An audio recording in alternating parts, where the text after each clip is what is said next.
మెయిల్‌లో అయినా లాగిన్ అవ్వచ్చు. మెయిల్‌తో గానీ, జీమెయిల్‌తో గానీ.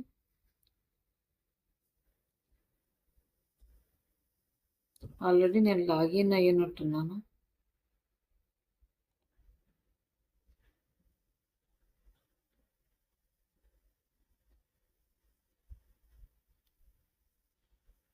ఇట్లా వస్తది కదా! నెక్స్ట్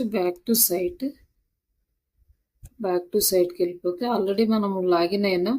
ఇక్కడేంటంటే మనకు ఫ్రీ అక్కడ మీరు గనక లాగిన్ అవ్వకపోతే ఏంటంటే అక్కడ అడుగుతదనమాట.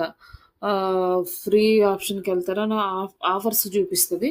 ఆఫర్స్ చూపిస్తే అప్పుడు ఆ ఆఫర్స్ తోటి ఫ్రీ సెలెక్ట్ చేసుకుంటే మీరు ఈ సైట్‌లోకెళ్తారు.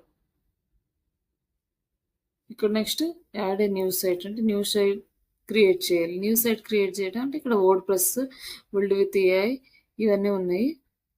జస్ట్ మనం వర్డ్‌ప్రెస్